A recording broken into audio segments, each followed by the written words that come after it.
Rach, I'm just not even going to mention an episode number now because, frankly, I'm losing Okay. track. We've done so many. I'm just going to say hello, Rachael Johns, and welcome to our podcast.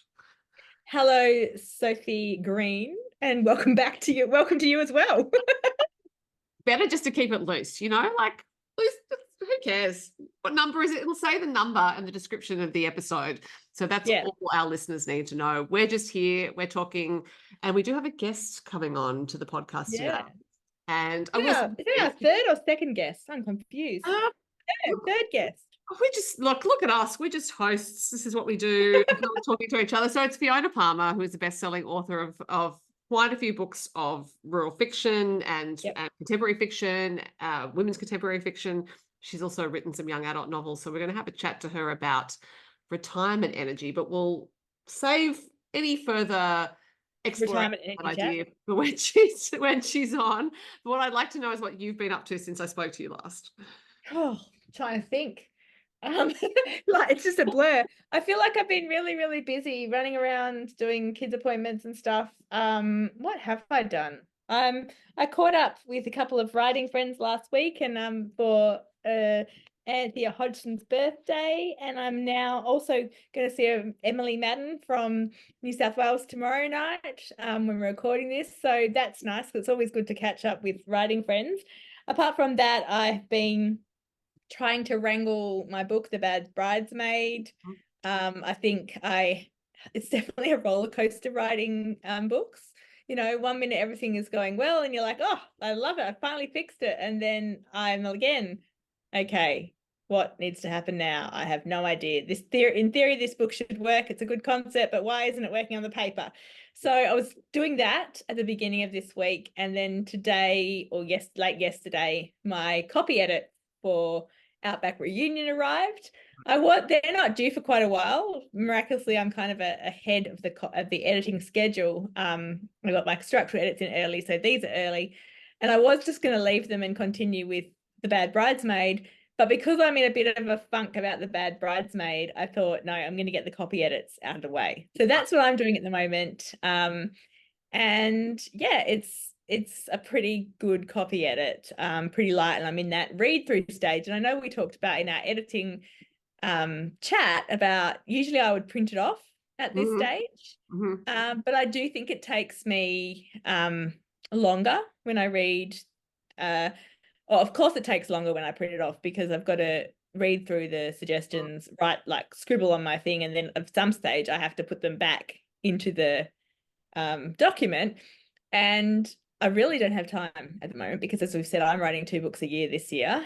And there's a few things coming up over the next few months as well, festivals, writing retreat, other things I'm organizing that takes time. So I'm like, I don't have time to print it off. So I'm reading it on screen, and I definitely think I see less, but I think it's okay. I'm still changing a few little last minute things, but I've done a lot of work on this book. So I'm hoping to finish that by the beginning of next week and then get back into writing. What about you? I've got the proofread of Art Hour at the Duchess Hotel to go through, and I haven't started it yet, and I should have. And it's on paper, which I like. But That's right. I had a thought while you were talking about structural edits for The Bad Bridesmaid and thinking, oh, I thought I had a handle on that, and oh, I don't, and now I'm not sure what to do. We don't ever bring in other people at the structural edit stage as a not I don't like the term beta reader, but as like an outside opinion. So we have the structural edit. I've only written 25,000 words. Oh, okay. Yeah. Oh, right. Sorry. So I'm at the stuck stage of that. I'm like, what? Even still, it's so what I'm because what's occurring to me is it's you kind of need someone to act as a circuit breaker for you to come in and say, like a consultant to say, hey, Rach, I think you could try X, Y, Z.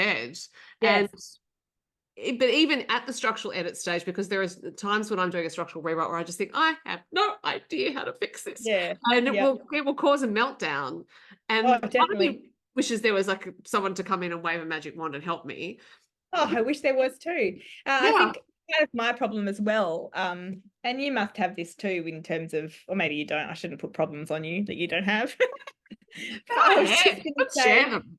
I was just going to say, because you, as we said, although I'm writing 2 books a year, you're writing one, but you've also got a full-time job and you do a lot of other, things as well as those two things. What my problem is, I think, is definitely a time thing, in that I always think, if I could have a little bit of more time just staring into space and thinking this through and letting the characters sort of percolate a bit longer, I feel like I will find a way to get past it. I've written over 20 books and I've had problems with all of them, and stages where I thought, I can't do this. This is not going to work. But when there's a time pressure, I start getting panicky, because I'm like, I don't have that time to sit and stare into space and work it out. And this time I really have a time pressure, because the book's already up for pre-order and I haven't even finished it. Well, look, this is a trap of your own making, Rachael Johns, and I'm struggling to feel sympathy for you, because if you weren't so successful, the book would not already be up for pre-order. This is the reason. The reason why it's up is Well, because maybe I won't be successful soon when there's no book and everyone's pre-ordered it. And but part of why it's up for pre-order is because, I would imagine, is because the other Bridget's been so popular, and so because this is a continuation of one of the characters from the other Bridget. I'm sure your publishers are thinking, well, let's make sure the readers know the Bad Bridesmaid's coming. Yes. So I have to just ignore the pressure and, but yeah, I would like some book coach to go read it and go, actually, this is what you need to do next. But the thing is, actually, that's not true probably, because I know in my head what I need to do, if that makes sense. Like, okay. I know, but I don't know how to do it, if that. Sure. I do understand. But even then, except the problem is you would actually need to have someone who's done the same sort of process or is doing the same sort of process. Yeah. It's someone who's not actually written a novel like yours, or writing at the pace you're at, understanding the needs of how to get that done, may not be able to give you any sort of useful advice. Yeah. And it's a bit like, sometimes I think, so what I start doing when I'm not stressed, what I start doing when I'm stuck is I look up all different like I start Googling articles about how to make, short romances that happen over a short amount of time, believable. And I grab books off my shelf that, have barely been opened, like Goal Motivation Conflict. Ooh. And I do all this and I start writing out like structure and thinking, hang on, well, what's going to happen? And I think it's just procrastination in a way to actually, but then at the same time, I think it's helping me. And that if I hadn't had the time pressure, I wouldn't be worried about that, because it's just helping me think about things. And, it gives me, I read something and I think, oh, I haven't done that. I could do that instead, But yeah, so it comes back to time again. I don't think it is procrastination, because I do think thinking time is part of writing, part of the writing process. But it does raise a question about something that I thought the other day to ask you, which is, what is your canary in the coal mine that you're feeling stressed about a project? As in, like, what is the signal to you that you're stressed, and it may be that you start reading those sorts of books and making those notes. True. Except I think I already know, like, the signal for me is when I'm stuck, because that makes me stressed. Okay. And then is that what you mean? Like, well, it's more that, like, so where I'm getting this from is the podcast Happier with Gretchen Rubin, which she does with her sister Elizabeth Craft. And I think Liz was saying that her canary in the coal mine is that she starts ordering pants online or something like that.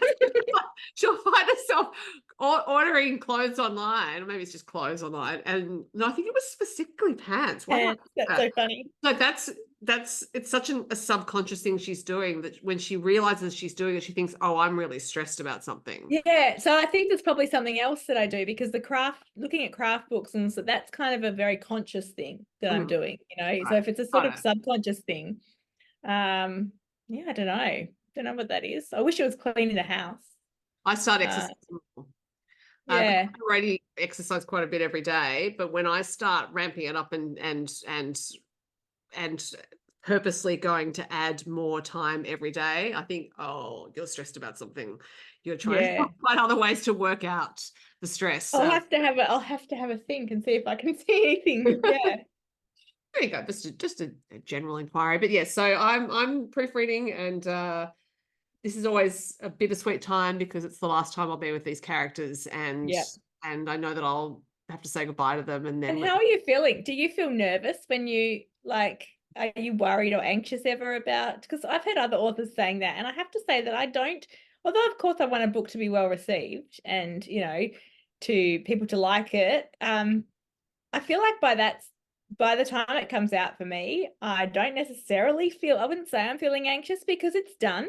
It's all, I've done everything I can do. I can't change anything else now. It's out of my hands.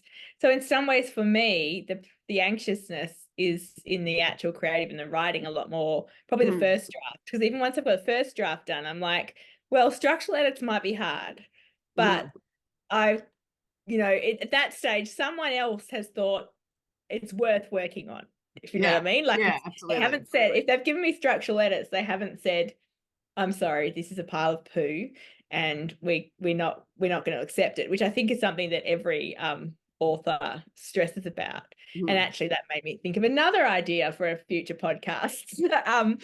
Because I know that has happened to a few people that I know, that they've written a whole book and then, you know, and it's been contracted and then they've been told, actually, no, we don't want this one. And you've wasted like a whole year's, well, it feels like a waste of a whole year's work. So I guess by the time the structural edit and the book's on going to the shelf and everything, I'm less anxious. So do you feel that anxiety about a book going out? How do you feel? I think I'm like you. In fact, I know I'm like you. I feel it at the early stages. For me, it's there's no anxiety really in that initial draft, apart from just wanting to make sure I'm getting things right. For me, the tenseness comes in that first rewrite. When the structural notes come in, that's when I feel like I actually don't know what I'm doing, and because it's such a different rhythm to writing. And so funny. Yeah, so that will tie me up in knots. I'm getting better with every book. I'm getting better, but I definitely see that as a distressing time that is coming. Yeah, and I have to try to manage that. But yes, once I'm at this stage with the proofread, I just think, well, they're heading out into the world. They will find their readers, or maybe they won't, but I can't control it. I've done the best I it's can. the way it is. And with the book industry, there is so much that's out of our control. But yeah, you just got to kind of let go, I think. It's so interesting though that I say that my anxiety and stress definitely comes in the first draft. And yours comes in the structural edit. Yeah. Yeah. I wish mine came in the structural edit at the moment. Because I think it really is to do with the rhythm of it. Because that's what I worked out was throwing me off, is that when I'm writing initially, there's this certain flow to it, and there's this feeling of it being this arc of activity. But then the structural edit is a completely different rhythm, and I sometimes find it really hard to get into that rhythm for whatever I'm doing. So when the structural rewrite requires brand new chapters, that's the bit I love. I'm like, oh, here I am. I hate that bit. I hate it because it's so funny.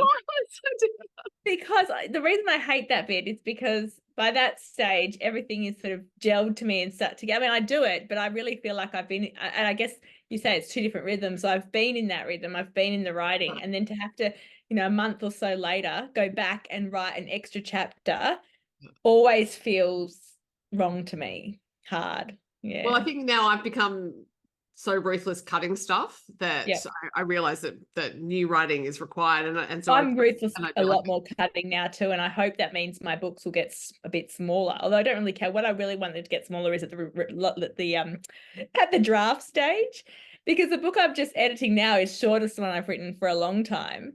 But I know that won't necessarily be the case. And part of my anxiety and stress comes that if I wrote 100,000-word book, I think, well, I've got time to do that. But the problem is that a lot of my books screech out to like 130, 135 in the first draft, and that is another month, you know. Right.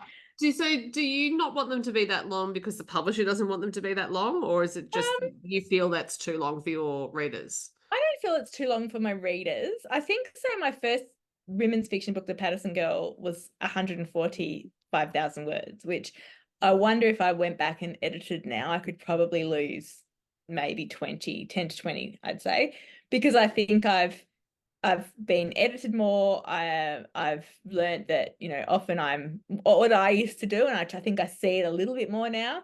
So even if the editor doesn't pick it up, I'm picking it up. Is I show and tell sometimes. So I think there's probably things that could happen in the Patterson Girls, or they have like that could be moved. I also think there's probably scenes that I just sort of did as kind of like they're nice, they're fine, and they give entertainment value, but do they actually add to the structure of the plot, if that makes sense? But no, the reason I'd like to write shorter is a couple of things, because I know a couple of other authors who write 2 books a year and their books are like 80,000 words. And I'm like, my normal book is like almost twice the size of their, you know what I mean? Like, Yeah. and so you get paid the same if you write an 80,000 word book as if you like, if I write an 80,000 word book, Got it. or maybe my readers will stop reading it because they like my long books. I don't know. But if I wrote an 80,000 word book, I'm going to get the same royalties and same sales probably as if I write a 130,000 word book. Yeah, that's 50,000 words more. You know what I mean? Like it's a lot more effort on my part. So that's one of the reasons. The other reason, and this is less of a worry for me, because to me, my main readership is Australia, and I've come to terms with that. I'm not upset about that. I just think if I can grow a little bit each, book here, I don't need to be a billionaire and millionaire and sell, heaps and heaps of copies. I want to be able to write better books each time, and I want to keep have a career in writing. Like I want to be able to keep doing this. That's what I want to do. And so of course, yeah, millions of sales would be great, right? But to me, if I can just keep growing in Australia, that's probably enough. Like I've come to terms with that. But all the rejections, or a lot of rejections that I've had from overseas publishers, one of the main things has been the books are too long. I know that the US definitely prefer books, around the 80 to 90,000 word mark in our genre, unless you're someone who has, a lot of readers behind them already and has a career like established, or you're a big name, or it's like a breakout type book. Right. Interesting. Well, we won't be talking about this with Fiona Palmer. We will talk about her and her decision in retirement energy. So that's coming up, and that means that I'm going to put us on pause, and then we will pick up Fiona. And so, listeners, you will see us on the other side of this break. Should I sing a song now so we can have the break? I realized when you said hey, you know what we can do, because if we were another podcast, right, and you can leave this in, if we were another podcast that has big, listeners, one day we'll have loads and loads of listeners, I'm sure. I don't know how many we have now, but there would be an advert, right? They're for sponsorship. That's true. So, yeah, we should do a sponsorship, like my latest book. Anyway, keep going. Well, let's go get Fiona. Now, Rach, we have a very special guest, and it is Fiona Palmer, who is also a West Australian like you. Yay. And so Western Australian, what's the correct term? Do we say West Australian or Western Australian? I don't know. Don't ask Fiona. I know it's technically Western Australia, but so West Australia. I don't know. You're asking the wrong people, because Fiona and I would probably both say that even though I was an English teacher, that was a very dire situation for anyone who had the misfortune of being taught by me, because I'm a terrible speller, and I think I talked about last week how I don't understand grammar, and Fiona will probably say that she's the same. So. Well, except, so I should say before we get into that, Fiona is the author of 18 books, 4 of which are young adult novels. So she's a hugely popular and hugely successful author. So we may talk about that in the course of the actual subject, which is, Rach, retirement energy. I think, I don't know if it was on air or which one of our chats that we've had off air, but I mentioned, we had the note retirement energy down on our notes of things we should talk about, and we couldn't exactly remember why, but I thought maybe it was because neither Sophie or I are planning on a retirement in the near future. Well, I'm speaking for Sophie. Are you? I'm not. No. Okay, just checking, because I'm not. I financially can't retire. But I know a couple of authors, or one particular author. I knew that Fiona, who's a good friend of mine, had decided to take a break from writing. I've had other friends who've taken a break that they think may be a forever break. So I guess that's a form of retirement.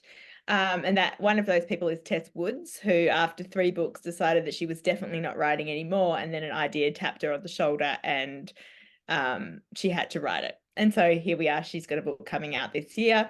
So we'll get to Fiona in a second, but I just wanted to say why I thought about this. Like as authors, we've got kind of a different career from a lot of people in that especially if it's, although I was about to say if it's a physical career, sometimes you've got a time limit. Your body has a time limit on when you decide to stop. That can actually happen with hands. I've heard of authors that, you know, they've typed too much. Sometimes we're lucky enough that they continue through dictation. But, you know, our job is not one where you sort of see an end. And, you know, people can write sometimes right up until, you know, the 80s and 90s, until their death bed. And a lot of authors are left. I'm just going to try and make my other computer stop, be quiet.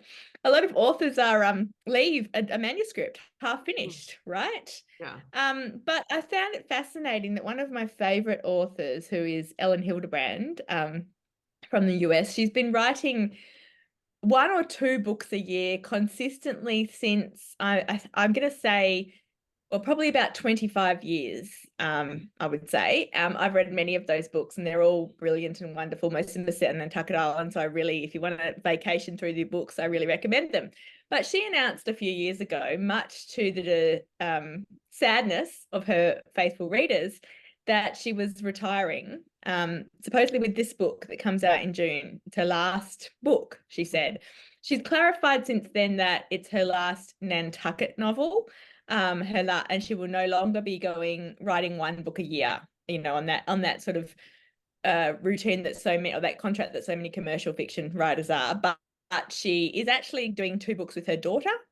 That may be the end. They're boarding school novels, or she may feel like tested, you know, in 5 years' time, she might suddenly decide, actually, I want to write another book. But she says she's sort of taking the pressure off herself. She's been very successful, so obviously she can make that decision. Anyway, so that's one person. And then when I was talking to you about this, and we decided to get Fiona, who had decided to take a bit of a break, perhaps a retirement. We'll get to. I looked up a few other people, and I think it was Bill Bryson had decided to retire after a certain amount of books, and E.M. Forster also. And I love this one because I'm just going to read this quickly before we get stuck in, because this is really funny. The reason for E.M. Forster, I'm going to ask Fiona if this is your reason. E.M. Forster probably has had the most dramatic shift out of all the writers that stopped writing a year or 2 or 3 before their deaths. He stalled by illness and age. Forster stopped writing at full 46 years before he died. And it was probably because he lost his virginity. In a diary found amongst his papers only a few years ago, Forster wrote, "I should have been a more famous writer if I had written, or rather published more, but sex prevented the latter. After losing his virginity at 38, no less, to a wounded soldier on a beach in Egypt, he felt unable to write about the subjects upon which his reputation was based." And so, yes, happiness found from a relationship took away the urgency from his writing. So over to Fiona, and then later I think we might discuss, you know, when Sophie and I will plan to retire, and maybe there should be a bit more forethought there. But Fiona, can you tell us a little bit about, maybe start with telling us about your writing career, kind of how it came about, and then why it's stalled for a bit. Yeah, well, I guess it's not something I set out to do. You know, when you don't finish school, you know, I left after year 11, sucked at English and maths and all those things. So writing was never on the top of my list of professions. So I tried plenty of other jobs, but, you know, just one day I just had a story that wanted to be written about my rural area. And over 3 years, you know, it was my little escape, my little, I don't know. Yeah, just bit of fun while you're being exactly. busy mum and work in the shop. And it turned into a book, and amazingly I got it published. So that's a bit of a whirlwind story. You know, this was just my auntie had given me Rachel Treasure's Jillaroo, and I read that and realised, you know, they publish rural books. So I went knocking on Penguin's door, and they signed me up, which was amazing. And my first book came out in 2009, The Family Farm, and I've been writing nearly a book a year ever since. And it was okay back then because I sort of started it. I was working in the shop, running their local shop full time, and had 2 babies, 2 little kids, and it was sort of my pastime. But when you sort of go, okay, this has become a bit more serious, and I was sort of trying to write 1 book a year, as well as part-time work. But back then my sales were really good. And over the years, definitely I think since COVID, there's just been a drop off, and I'm working more and more in my other job because, you know, we're not financial enough for me to write full time. And I'm someone who can't try and write 2 books a year. I think being inside that long would block my flow of writing. I think I need to be outdoors. So that sort of wasn't really a possibility. So here I was trying to manage full-time work and write. So I'd come home from work and spend most of the nights writing, and I kind of got to a point where I was burning the candle at both ends, and my husband was like, yeah, I never see you. You know, you're at work or you're in the computer room. And you know, I was also getting, not only that, but I was getting a little bit disheartened with the whole publishing world, you know, having to really market yourself. That took time as well, you know, throw that in with trying to write and do a job. Because, you know, I sort of felt the publishers really didn't want to do it. I was just the, what's a polite way of saying it? I was just the steady income to help find the next best talent. And I think at the end, I needed a break from it all. I needed to step away before it totally killed my passion for writing. So then, yeah, so that's what's happened. I haven't written anything in the last 2 years. I was about to say how long ago. Yeah. And because I always say to aspiring writers who say it's too hard, I'm trying my best, and I've mentioned this before, I've got rejections, I'm just not going anywhere. Well, then quit if you can. because they're saying maybe I should quit, you know, like you sort of were thinking about. And I kind of say, well, if you're thinking about it, then do it, because this is a hard job, as you've said. You have to be passionate and excited about that. And that, I mean, I burnt out a few years ago, definitely. And if I'd been in a similar position where I had another job to go to, who knows, maybe I would have decided to cut back a bit.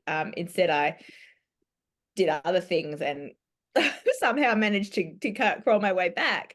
But like, it can be hard. So what I'd love to know, though, any regrets so far?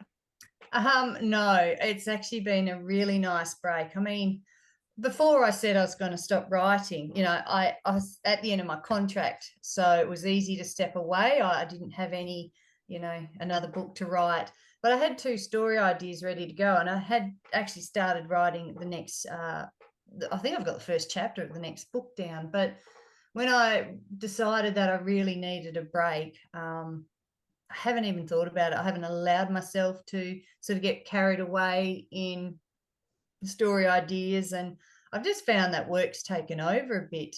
Just sort of busy with other things, with life, with my hobbies, with work, trying to get bills paid and all of that. And I must admit, it's been nice not having to keep up on social media, not having to do talks and fit that in. And it's been a good break. And, you know, people always keep asking me, when's your next book coming out? And at the moment, life is just too busy. I think I need to get a bit more financially secure. I definitely see myself writing in the future, you know, when it's less stressful, when I'm working less, and I have the time to go somewhere nice and write a story and be involved and feel good about my writing. Because, I mean, I step back and I look, and there's so many other books out there and so many fabulous authors. I'm thinking, oh, no one really misses me. And I do. I was going to say, I've been to events in WA where people have asked me, when's Fiona, because they know we're friends, when's Fiona's next book coming out? So, you know, you have got some true diehard readers definitely waiting for your story. But I kind of admire that you, well, not that's the right word, but I do think we need to be passionate about what we're writing and really excited, because otherwise it comes across on the page. Yeah. I'll go back to Elin Hildebrand for a second and then see if Sophie has any particular questions. I've wrote a couple of things down, but one of the reasons that she said she decided to retire is she spent the first half, bit of your reasons, but she spent the first half of her career trying to get it off the ground. Then for a while it was flying and only intent on flying higher and higher. And she said, but now she's kind of reached a point, and she doesn't want to, she thinks the only way might be down now. And so she'd rather step out before, that happens. But I also, that's probably the wrong way of explaining it. That's what she said. But the other part of it was that she's been doing 2 books a year, she said, for 7 years of the 25, and she did a winter series and a summer series, and it's very hard to sustain the quality of storylines writing this, that many books. She's done a lot of things that she doesn't want to repeat herself, and she doesn't want the quality of books to drop. I want to go out while I still feel that I'm doing my best work. And I think, although you said, yeah, maybe you'll come back eventually, I think if you're feeling that and you can, it's probably not a bad idea, because otherwise we're just churning out books for the sake of it. I know that's what sometimes worries me about this being my main career, because, for my family to eat, I have to write a book. And I don't want to ever have to be writing just for the sake of paying bills, because I feel like then, sometimes the quality can drop, or you're writing things you might not be passionate about, and that comes through. What about you, Sophie? Have you any thoughts on this? Sophie's actually, like a therapist, so. While Fiona was talking, I wrote down the phrase creative exhaustion.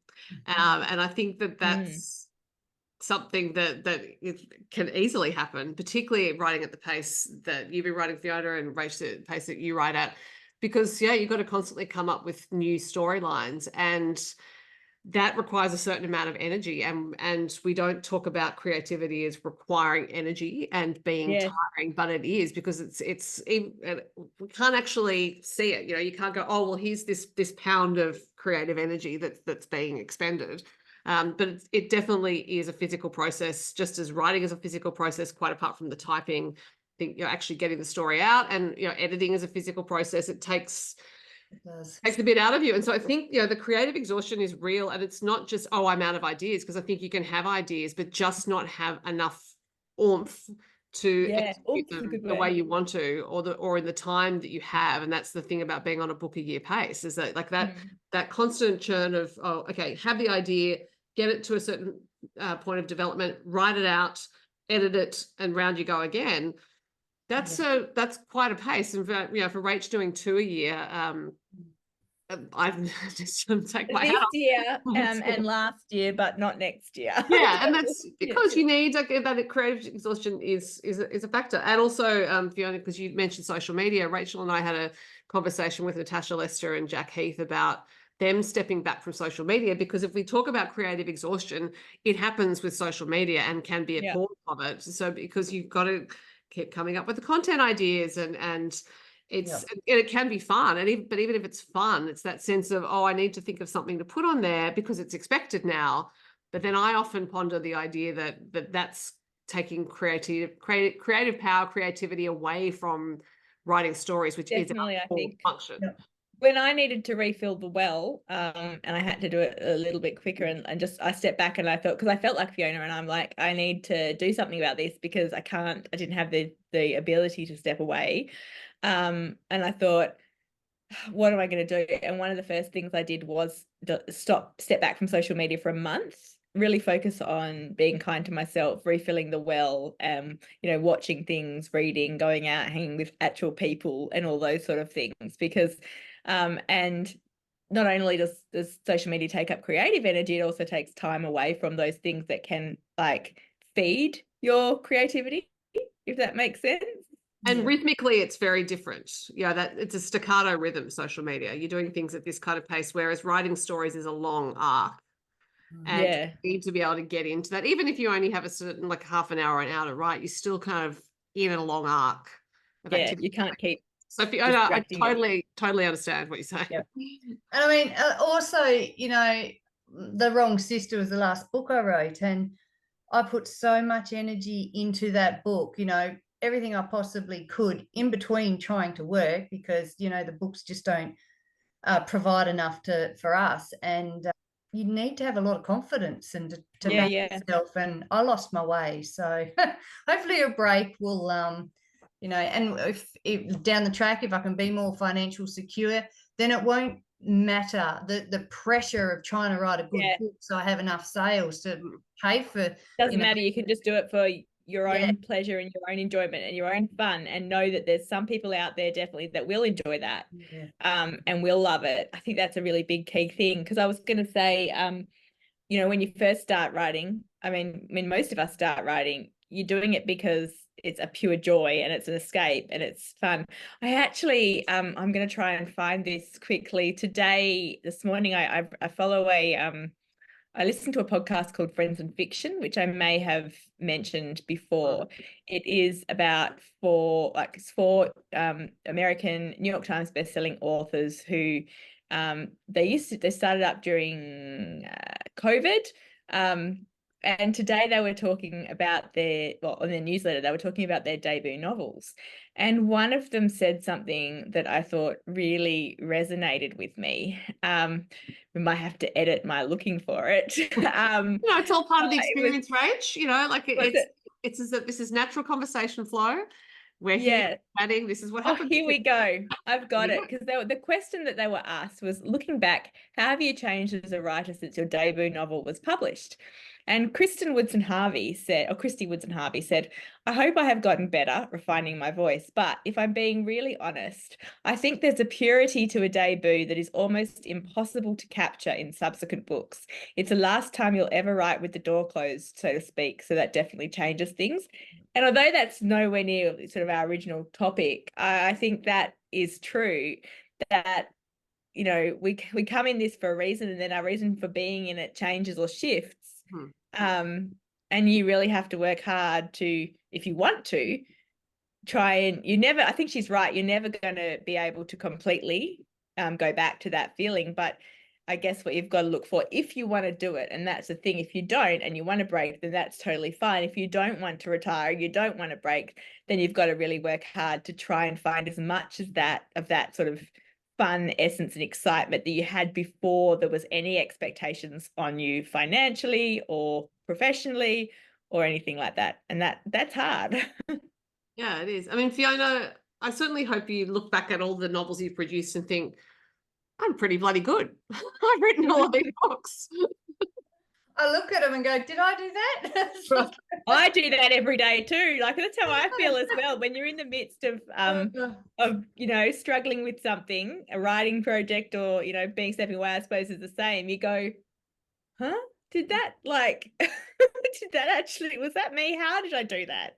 Have you had any, like, you said you had 2 ideas. I'm just curious about the whole, like, whether, you know, you can switch off your sort of professional side of things. You can say, I'm not going to write, but you can't switch off your imagination necessarily. And I wonder if you still, like, you've just been away to the Cocoa Islands.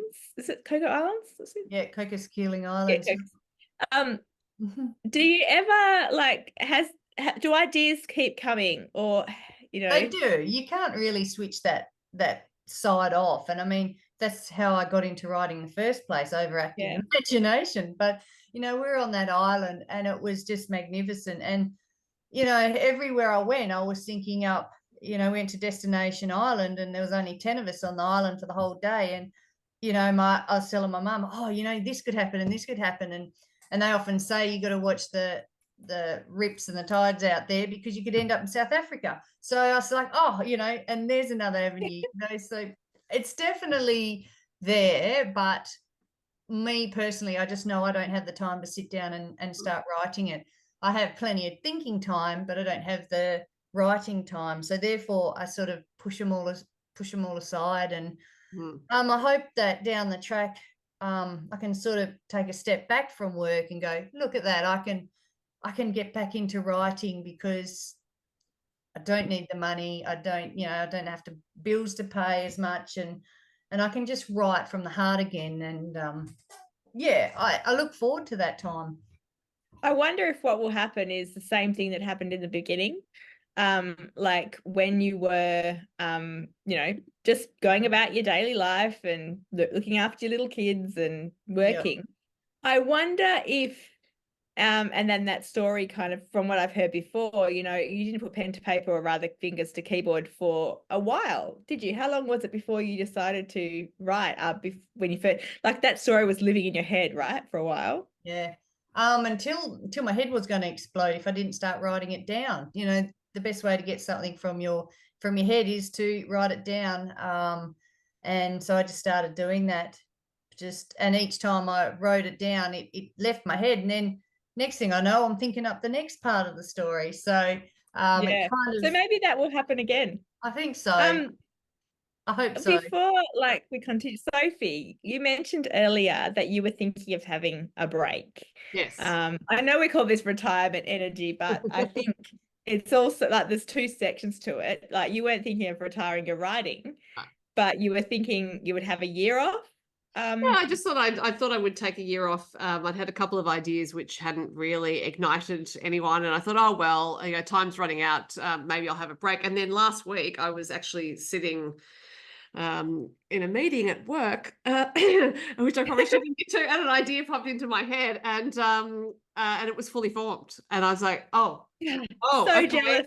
Fully formed ideas. I've got a world. I have characters, and I was literally within 10 minutes. I had it all. So I thought, okay, that's actually something I think needs to go somewhere. So I haven't had an official okay yet, but we'll see. That's the best. Yeah. I often think sometimes when you say as well, like, I know, or you take the pressure off yourself. Obviously, it didn't happen yet for you, Fiona, but I know a few years ago when we just left Gumaling, where we had our business, and I think I've mentioned before that I suddenly had all the time in the world, I thought, to write. And so I actually took on more projects than I was doing in Gumaling, because I was writing 2 books a year then, but I had little kids and also a business. So I thought, you know, now I'm going to have all the time in the world. So I actually then took on 3 I took on 3 Bills and Boom books, but I also started doing a couple of novellas, and it was crazy. The 3 novellas, the three books weren't three the whole, Bills and Boom books. Oh god. Yeah, but and I forgot that they were really hard. Anyway, but the novella, I remember one particular novella. It was for Tully Publishing, which I did 2 novellas for in the end, and it was a kind of a series. So there was 4 of us writing about wedding, like one bride each kind of thing. And I remember getting to the point where I was just like, I can't do this. I don't know what I'm going to write about it, and I'm just too stressed. There's too much going on. And I think it was leading up to Christmas too. So, you know, that's always crazy busy times of year. And I remember emailing the editor and saying, I'm really sorry, but I can't do that. I can't do it. I'm not going to do it. There was no, like, there was a contract, but there was no advance or anything. So it wasn't like I had to pay anything back. And so I did that. And then within a couple of days, suddenly an idea for that story like landed in my head.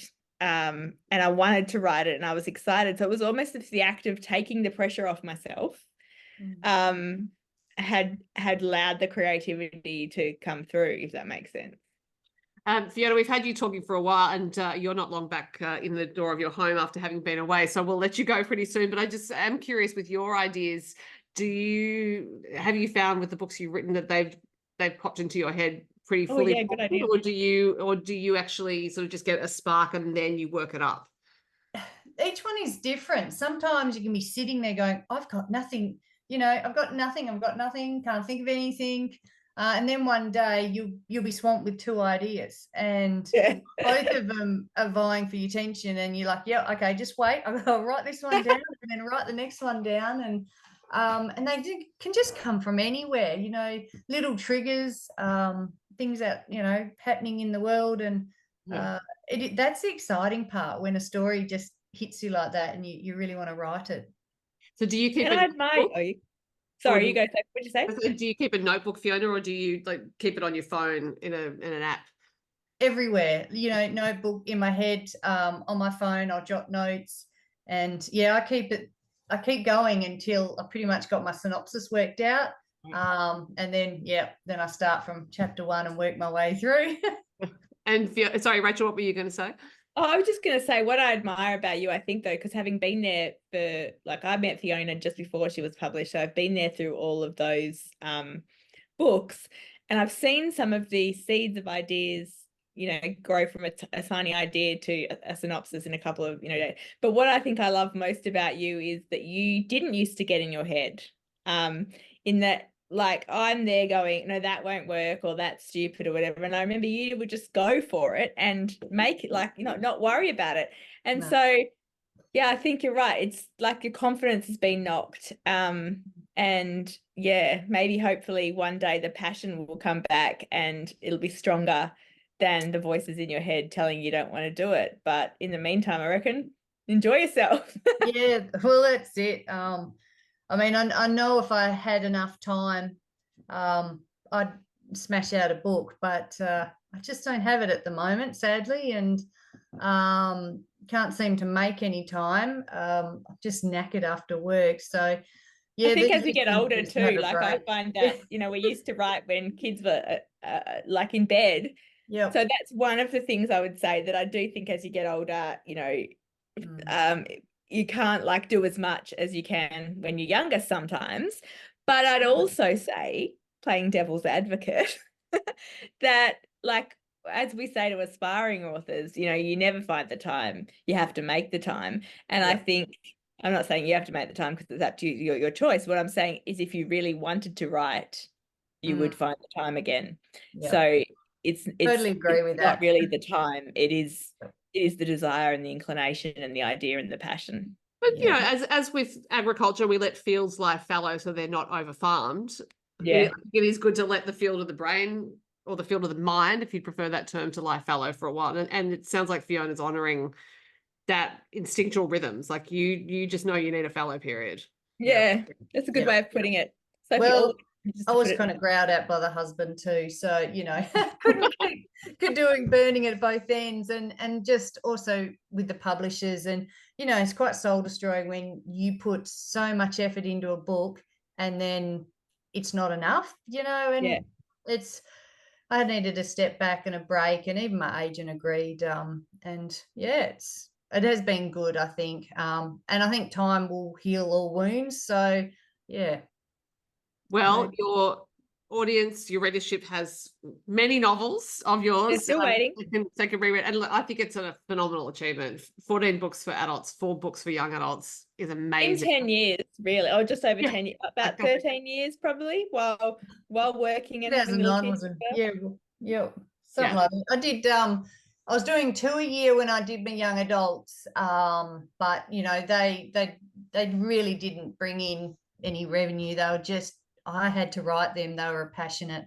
A reason for writing those. So again, I was drawn to write something. So I'm hoping, give it a year or two and I'll feel the need to get back and bash the keyboard. Well, if the podcast is still going, then we'd love to have you back to do it. Yeah. Yes, that would be great to see how it's before you do go. But I just want to ask 2 things. I've got a question I want to ask here in a second, but I also want to say, I don't think you're the only person. Like, I'm not going to mention names, but there's a number of big name authors who have had quite long breaks between books when there used to be commercially 1 or 2 book a year, and I know some of them have made that decision. They too needed a break. Actually, I joked a couple of years ago, somebody said they were not doing maybe about a year ago, someone said they were not doing a book for a while and they were having a break, whether it would be a couple of years or not, and it was their long service leave. And I think they put on Facebook, but I'm not going to say just in case they didn't. But I was like, yeah, in that whole sort of retirement conversation, like, there's also the long service leave conversation. And maybe that's what you're having, Fiona, an extended long service leave. Because in most jobs, if you stick it at this long in the same job, same office or whatever, you are then entitled to have time off. No one, like paid time off. The problem is in the writing industry, if you have time off, you are giving up a portion of your income. I mean, we still probably would get royalties and PLR, obviously, and things like that from backlist books, but you are giving up a big portion of, if you're not producing, you're giving up some of your income. But yeah, maybe this is your long service leave. And maybe that more writers should take long service leave to refill the well. Yeah. Oh, I know, I agree. And would be nice if our books sold well enough that you could Mm. just write, you know, for the love of it and enjoyment, and not have the financial stress. pressures. But I agree. I was thinking, if only I'd win lotto, but I don't enter it, so that's the problem. But I did enter the is it MS reader? No, was it the MS the lottery thing? And the winning prize is like a $1.5 million house or something. And I'm like, yes, if I won that, then I could sell this house. We wouldn't have a mortgage at all. And then I could I'd still probably write at least one book a year, but I wouldn't feel the pressure. In an ideal world, hey. But before you go, one thing I want to ask, is there anything you miss about writing and publishing? I miss catching up with my author buddies. Yeah. Absolutely love my writers' retreats, and even when I come up and see you and Anthea, I'm so inspired, and I just want to go home and write a book. And then I get home and think, oh God, it's not possible. But I totally miss all that side of things. You know, every time I get together with you, Rach, it's just ideas start flowing, and I love that connection you get with other authors, and you know, you're both on the same wavelength, and you both know how stories need to be written, and just that. Having that was a good time, and yeah. And I mean, you're always welcome to come anywhere with us. Yeah. But I think that's the thing. Like when you're writing, you feel justified in doing things like that, don't you? And then when you've stopped, it's like, oh, well, it's just kind of like a holiday or whatever. But you know, yeah, I agree in terms of one of the best things about my writing career is definitely the people I've met.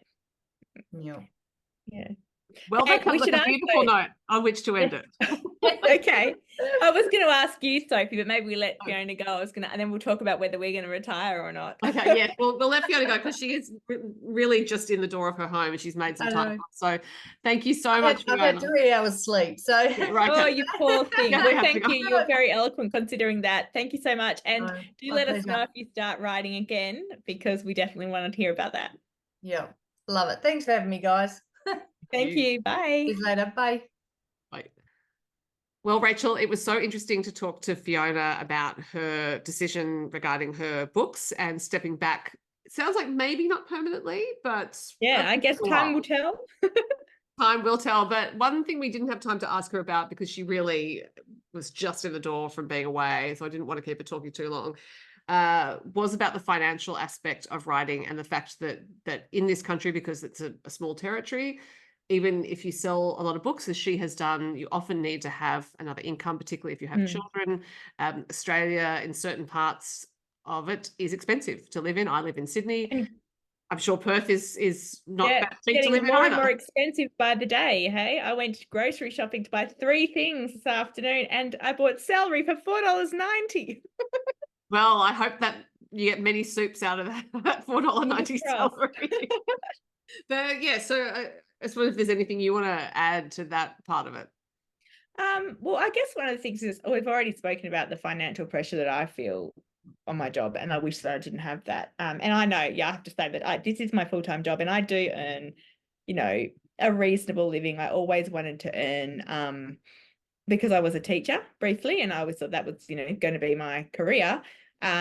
My goal kind of with my writing was that I would be able to earn a teacher's wage.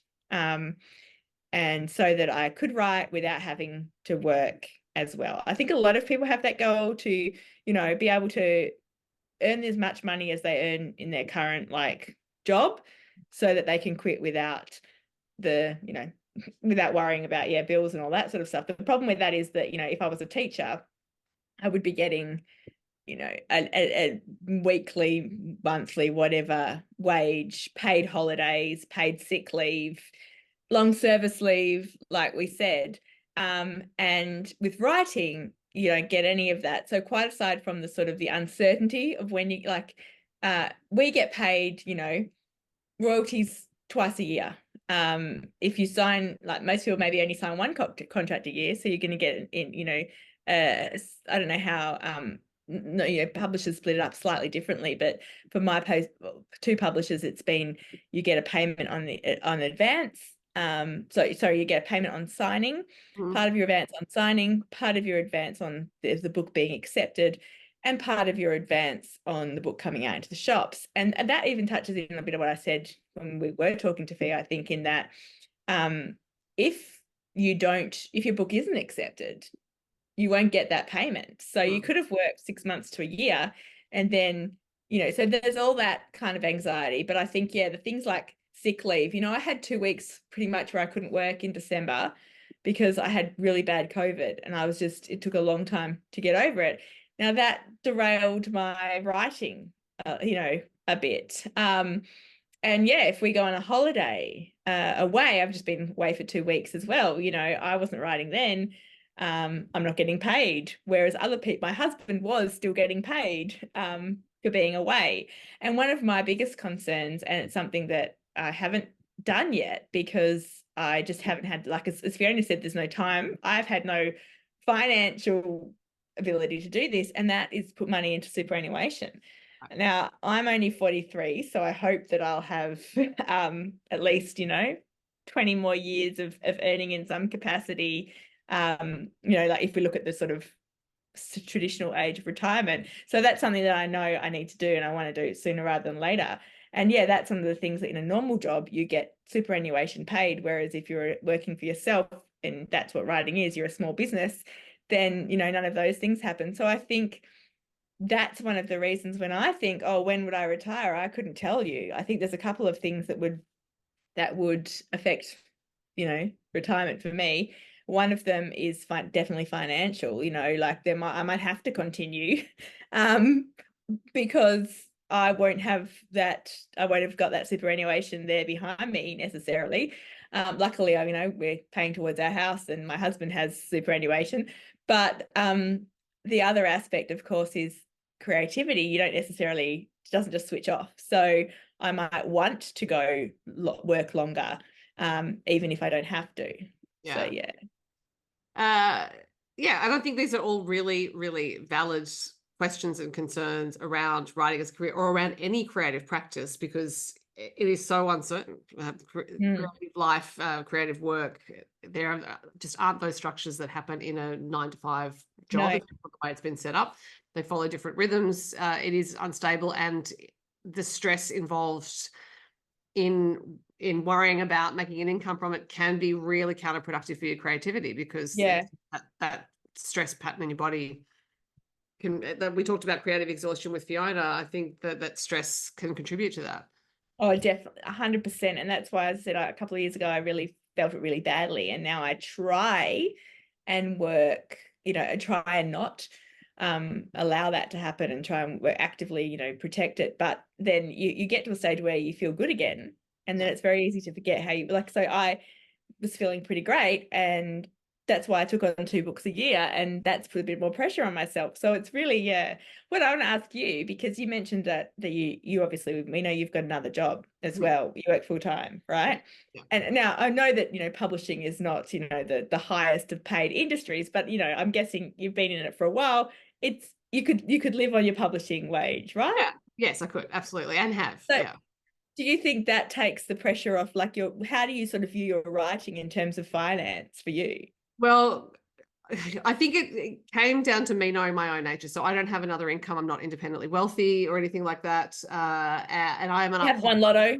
Have one lotto, but I'm an upholder, as previously discussed. So I know that for me, because a few years ago I was teaching yoga a lot, and that's very freelance sort of thing, and that did not suit me. I love the teaching, but the uncertainty of things did not suit me at all. And I realized my own nature, even before I knew I was an upholder, was that I need those structures of things happening regularly. So for me, full-time work provides the structure and the rule structure, I guess, for lack of a better term, that suits my nature, even though it does, in terms of time, put pressure on me when it comes to writing the novels. But I know that I'm better without the stress of the uncertainty.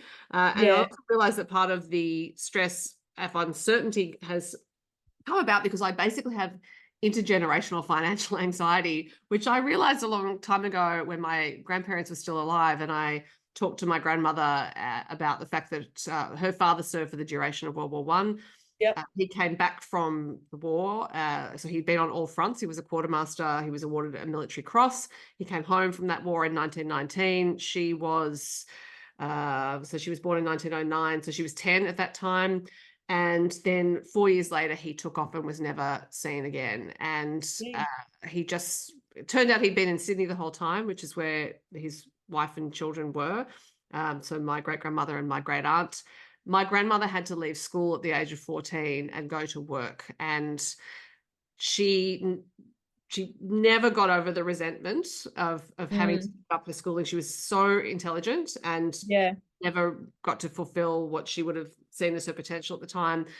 So she went to work. She was really successful at work, and she met my grandfather quite early in her 20s, but they didn't get married until their early 30s. And I asked them, why it had taken so long, particularly at that time in human history, to get married young. It was because she wanted him to have saved up a certain amount of money to buy a house. And I think by buy, I meant buy it for cash, like not mortgage. And he had that saved. He had his own business. He was a haberdasher. He had that saved. And then it was stolen from the shop because my grandfather did not trust banks. To the end of his life, he would keep money under the floorboards, literally. So it got stolen. He saved it up again. It got stolen again. So they got married in their early 30s because that was the third attempt by him to save up enough money to buy this house. Oh my gosh. He did, but he also took care of his mother-in-law with a house. Wow. So I realized that some of the financial insecurity, anxiety I feel is because of that. I think it was just passed down through generations. So that idea that you need to be really secure, that you can't take any sorts of chances. And actually, this is the first time I'm saying this to anyone other than people I know well, but I think it's interesting to contemplate how those intergenerational things affect us. And it's also what happened to my grandmother is why I go to Anzac Day dawn services every year. I have not missed decades. It's I honor my great-grandfather in his service, even though I don't like the fact he left his family, but I do think he probably came back. This is a digression, but obviously reasons probably, it's it's the mental health would have been traumatized. Exactly. And coming back to suburban life in Sydney, after you've served across all fronts of a terrible war where you would have seen so many people die and be injured terribly, be away from your family all that time, and then you come back to suburban life. And you just got to fit right back in. Yeah. Funny is not the right word, but we have quite a few similarities in our life. My would have been great-great-granddad as well. They think he walked into the sea after World War I and was never seen again. But he also disappeared in the northeast of England. Okay. I know, it's insane. Hey, the amount of things we have in common. Yeah, considering before we started this podcast, we actually weren't friends, really. Like I know. So because I've always thought about that story and like what happened to him. Did he? Because they think he was possibly drunk again after trauma from war, and they assume he probably walked into the North Sea and was never seen again, but they don't know. And I often wonder, like, did he just disappear? And they could, of course, that's a different life. Yeah, no internet, no anything. And my grandmother only knew what happened to my great-grandfather when she saw the funeral notice in the paper, because in those days, that generation, they always looked at funeral notices. Yeah. And there was the funeral notice, and she went to the funeral, and I found his grave many years later. I was at a different funeral at this cemetery, and I looked up where his grave was, and I realized it was quite close to where the funeral was taking place. And where the burial was taking place, and there he was, and he'd lived at the War Vets home at Coleroy all for the last years of his life, and she was in Punchbowl, so not that far apart. But as you said, so much easier to disappear then, or to just leave your family and not have people looking out, finding you and expecting your payments and all this different stuff. We've gone off on, as usual, on a totally different tangent, but I just wanted to say, when you talked about structure for your life day as well, I don't know if it's exactly the same thing, but when I was thinking about like when would I retire, if I would retire, like when we're just talking about this, and there's so many different variables and reasons why I may or may not, maybe I'll die tomorrow and so I would have a chance to retire. But fingers crossed, anyway, touch wood. But I was thinking that I don't know what I would do if I wasn't writing. Like, maybe I would sew more because I do love sewing, and I haven't done, I don't have the time to do that at the moment because I am writing all the time or thinking about writing. And, I used to like cooking, I like traveling, but like, I think about the fact that when my kids were really little, and I was starting to write before then, and I was at home with them, I was a stay-at-home mum essentially. When they were like sleeping or having quiet time or whatever, like I would write because I really needed that stimulation. So yeah, I don't know. And I suppose it's a lot of people probably feel when they retire, they have to replace work with other things, or it can be quite, depressing and stuff. But yeah, so I do think that writing provides a structure kind of to my life as well. Right. Well, and given that I've just said that I thought I was taking a year off, and now it looks like I may not, depending on how the publisher feels about the idea I've come up with, clearly I can't stay away from it either. Yeah, exactly. So it's but also just to bring it back to the commonality we have with our great-grandfathers, I do think having something like that in the family, if you have an imagination, sparks something, because you do start to think, well, what if happened, and who was he, and how has that actually had an impact on the whole story of my family, on the people that came after as well, and things like that. There's another situation in my family that kind of, when you said that your grandma had to give up schooling, and she was quite smart, it reminded me of my granddad's mum, the other side kind of thing. So not the family that lost someone to disappear, but my granddad's mum, so my great grandma on his side, she was very good pianist. Like she had huge talent in piano and singing, and think like she wanted to be on the stage and she wanted to sing. But back then it would have been the early 1900s, because he was born in 1912. So yeah, like mid early 1900s, like, you know what I mean? It was not the done thing for people in her sort of social circle for a woman to go and be on the stage. So she was, not allowed to do that, and kind of kept from it, and then ended up getting married because that was what you were supposed to do. But it wasn't really what she wanted to do. I don't know whether she loved him or what, but she then taught piano a bit while my granddad was growing up. But she actually unofficially ended her own life because by overdosing on like pills and stuff. But they don't, whether because she was so sort of unfulfilled creatively, because that was kept from her. And that definitely probably affected my granddad and different, and so yeah, it's really sad when you hear stories like that. Yeah. Well, it is, because the creative impulse is in all of us. I firmly believe that, and it is an energetic force. I talked about creative exhaustion and how that energetic well can run dry. But and several episodes ago, I talked about creativity as a river that you can step into and step out of. Now, if the river is stopped by force, by someone else, or by society, and it's not in the control of the creator, or the creative person, then that is a huge burden. That the amount of that you have to expend resenting that, wanting it to be different. It's not you who's holding the river back, but the force of that river can be so strong that I think it could overtake people who feel that it's been stopped up against their will, or know that it's stopped up against their will, and that, yes, that will cause a fracturing of the self. Yeah. Well, we've gone off on lots of tangents today.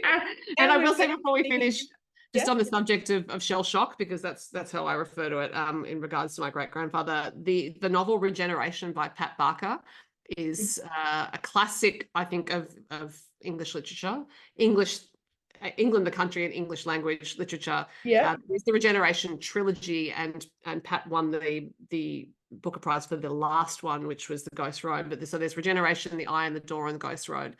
But Regeneration is just a profoundly magnificent, restrained, elegant work that is about shell shock. So I really recommend it to anyone who hasn't read it, and anyone who is trying to understand what we now call post-traumatic stress disorder, but at the time was shell shock, because it's just so incredibly well done, that novel. Wow, thank you. I've written it down. And always like a recommendation. In fact, I was thinking today before we came on, and I won't throw it to you now, but you know, when we were talking about reading being so important for writing, that we should always maybe end with what we're reading and or a book recommendation. But let's, you Well, know. no, we can. I'll tell you what I'm reading now, but you go first because I've just talked about a book. I'm just well, I've just finished a book, and I'm trying to remember. I'm literally trying to remember what it was. While you're That's thinking, I'll talk about terrible. it. I've been very lucky to be given a copy of the novel Jackie by Dawn Tripp, which is out in July. Oh, I've got Rebecca sent me a copy of that too. Okay, well, there you go. Well, I was a Jackie Kennedy Onassis slightly obsessive person for a while, and I wrote a university essay about Jack Kennedy as a president, and so I've done a lot of reading around the Kennedys and around Jacqueline, and I have to say, if I had never thought I would want a Jackie novel. If I had ever dreamed about having one, it would be this one. It is just magnificently done. So awesome. yeah, I'm just so in love with it, and such a hard subject, really, I think, to do as well as has been done. But yeah, so that's Jackie by Dawn Tripp, out in July, and it's a terrific piece of work. Well, while you were talking, I just checked my Goodreads to see. I just finished listening. I was buying you time, Rach.